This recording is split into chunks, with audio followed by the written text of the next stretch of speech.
નમસ્તે, મારું નામ કૈલા એન્જલ નરેશભાઈ છે. અમે ધોરણ 8 મહર્ષિ વિદ્યાલય હળવદ, જિલ્લો મોરબીથી આવીએ છીએ.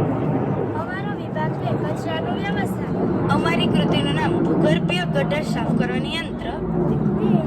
તને આ વાત શાની આવે છે? તને ખબર નથી, આપણા હળવદમાં ગટર ઉભરાવી કે બ્લોક થવી એ મહત્વની મોટી સમસ્યા છે.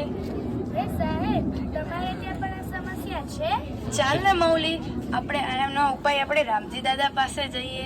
એ રામજી દાદા, આનો કોઈ ઉપાય બતાવો ને. ચાલો, આ રહ્યો તેનો ઉપાય. અચૂક ઉપાય, સચોટ ઉપાય, સ્વનિર્મિત, સ્વસંચાલિત ભૂગર્ભ ગટરની સાફ કરવાના યંત્રોનો ખજાનો. આજકાલ શહેરો ખૂબ જ ઝડપથી પોતાનો વિસ્તાર વધારી રહ્યા છે. વિસ્તાર વધવાની સાથે સાથે શહેરોની અંદર ગંદકી પણ વધી રહી છે, જેમાં શહેરો તથા ગામડાઓની ભૂગર્ભ ગટર વ્યવસ્થા મહત્વની ભૂમિકા ભજવે છે. જ્યારે પરંતુ અયોગ્ય આયોજન હોય, જૂની પાઇપલાઇન હોય કે યોગ્ય સંભાળનાના અભાવે ઘણી બધી જગ્યાએ ગટરો બ્લોક થવી, ઉભરાવી, દુર્ગંધ ફેલાવી અથવા રસ્તા પર પાણી આવી જાય એવી મોટી સમસ્યા થાય છે. જ્યારે ગટર વ્યવસ્થા પણ ખોરવાઈ જાય છે ત્યારે ઘણી બધી જગ્યાએ ડેન્ગ્યુ, મેલેરિયા જેવા રોગો થાય છે અને વાતાવરણમાં પણ પ્રદૂષણ ફેલાય છે. ભૂગર્ભ ગટરમાં બ્લોક થવી કે ઉભરાવી એ ગંભીર મુદ્દો છે, જેના કેટલીક વખત ગટર સાફ કરતી વખતે સફાઈ કામદારોને ગટરમાં ઉતરવાની જરૂર પડે છે, જેમાં ભૂગર્ભ ગટરમાં ઉત્પન્ન થતા ઝેરી વાયુઓ જેવા કે ammonium, carbon dioxide, carbon monoxide, methane વગેરેના કારણે તેમનું મૃત્યુ થવું અથવા બીમાર પડવા જેવી સમસ્યાઓનો ભય રહે છે. જેના કારણે અમે આ ગંભીર સમસ્યાના ઉકેલ માટે આ યંત્ર બનાવેલું છે.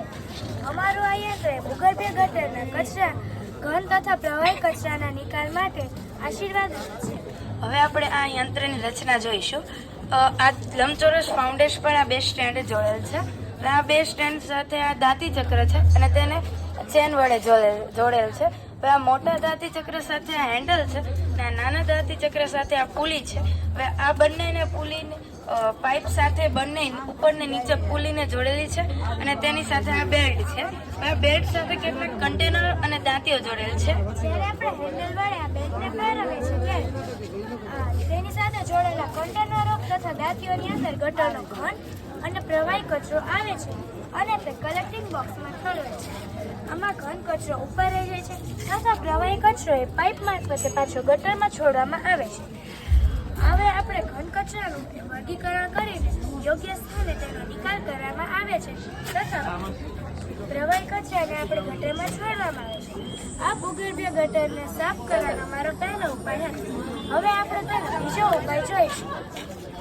ભૂગર્ભીય ગટરની અંદરની પાઇપલાઇનોની એન્જિયોગ્રાફી એટલે કે તે સાફ કરવા માટે અમે અહીંયા એક ચીપિયો બનાવ્યો છે, જે સરળતાથી અંદરની પાઇપલાઇનોમાં જાય છે અને તેની અંદરથી ઘન કચરો પકડે છે અને તેને સરળતાથી બહાર કાઢી શકે છે. આ રીતે આપણે બ્લોક થયેલી પાઇપલાઇનો સરળતાથી ખોલી શકીએ છીએ.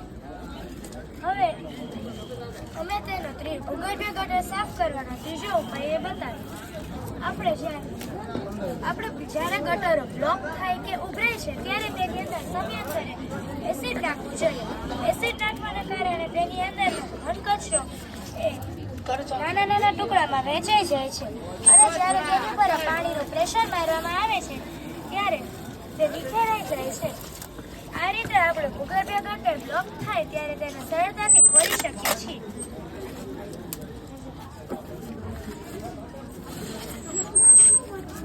હવે આપણે આ મોડેલના નિરાકરણ માટેના ઉપાયો જોઈશું. વધતી જતી વસ્તીને અનુરૂપ આપણે ભૂગર્ભીય ગટરની પાઇપલાઇનોને યોગ્ય રીતે વિસ્તરણ કરવું જોઈએ. ગટરની પાઇપોને આપણે યોગ્ય રીતે ઢાળ આપવો જોઈએ. ગટરની અંદર કોઈ પણ જાતનો કચરો જેમ કે કાપડના ટુકડાઓ, પ્લાસ્ટિકના ટુકડાઓ, ખાદ્ય પદાર્થ કે કોઈ ઘન અને પ્રવાહી કચરો ન નાખવો જોઈએ. ગટરને નિયમિતપણે સફાઈ કે તેને મેન્ટેનન્સ કરવું જોઈએ. ગટરની અંદર સફેદ દરે એસિડ, ચૂનો અથવા પ્લાસ્ટિક સોડા નાખવું જોઈએ, જેના કારણે ગટરની અંદરનો ઘન કચરો એ તૂટી જાય છે અને ગટરો બ્લોક થતી નથી. હવે તમને ગટર સાફ કરવાના અમારા 3 ઉપાયો તમને બતાવ્યા. હવે અમે તમને ચોથો બતાવશી. જ્યારે ગટર સાફ કરવા માટે જે કામદારો ગટરમાં ઉતરે છે ત્યારે તેમને જે ઓક્સિજનનો બાટલો જરૂર પડે છે તે અમે અહીં લાવ્યા છીએ. હવે અમારા સ્વનિર્મિત ભૂગર્ભ ગટરના કચરાના નિરાકરણ માટે બનાવેલા યંત્રના ફાયદા વિશે જોઈશું. અમારું આ યંત્ર વેસ્ટ મટીરિયલમાંથી બનાવવામાં આવેલ છે. અમારું આ યંત્ર નાની ગ્રામ પંચાયતો હોય, નાના ગામડા હોય કે નાની સાંકડી શેરી હોય ત્યાં સરળતાથી લઈ જઈ શકાય છે. અમારું આ યંત્ર ઓછા ખર્ચે બને છે અને તેનો વેસ્ટ મટીરિયલમાંથી બનાવવામાં આવેલ હોવાના કારણે તેનો રિપેરિંગ ખર્ચ પણ ખૂબ જ ઓછો આવે છે. નાની નગરપાલિકા છે, નાની ગ્રામ પંચાયતો છે, તે અમારું આ યંત્ર સરળતાથી વસાવી શકે છે. અમારું આ યંત્ર એ ગટરની ઊંડાઈ પ્રમાણે આપણે તેને લાંબુ ટૂંકું કરી શકીએ છીએ.